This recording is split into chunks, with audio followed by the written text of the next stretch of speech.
Hello everyone, this is Faye from Blooming Envy, and today I'd like to share with you some tips for planning your wedding flowers. First, know your wedding colors. This part should be easy because most likely you already have the color or colors you want to use for your wedding selected.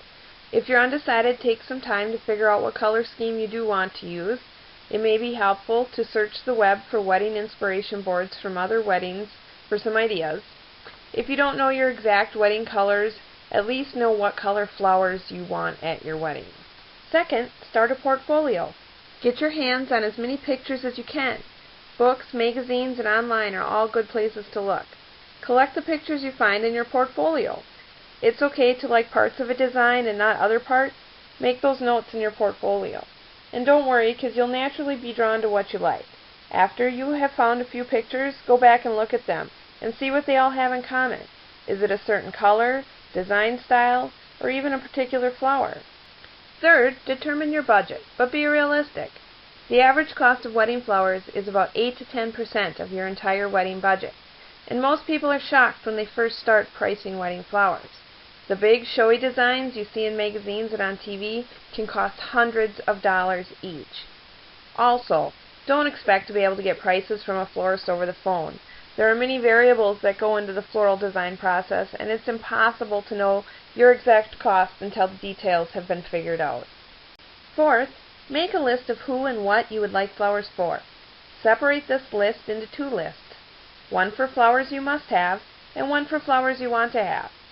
The must-have list should include the flowers you cannot live without, such as your bridal bouquet, your groom's boutonniere, bridal party flowers, and etc.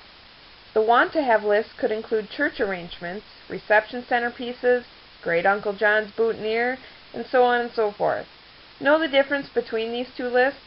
If you are working with a strict budget, you may not be able to afford everything. Then you can decide if you want to increase your budget or get the flowers on your must-have list and only purchase flowers on your want-to-have list if you have money left over to do so.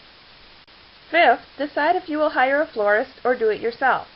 A florist can provide trained design staff, access to a wide variety of flowers and supplies, proper care and storage of fresh flowers, delivery and setup services, and suggestions to stretch your dollar that you may not have thought of.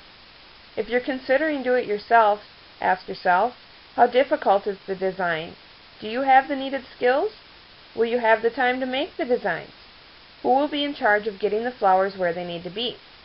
Do you want fresh or silk flowers? If you're using fresh flowers, where will you store them and keep them fresh until the wedding?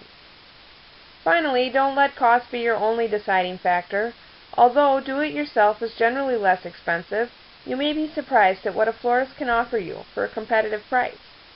Sixth, decide on your flowers.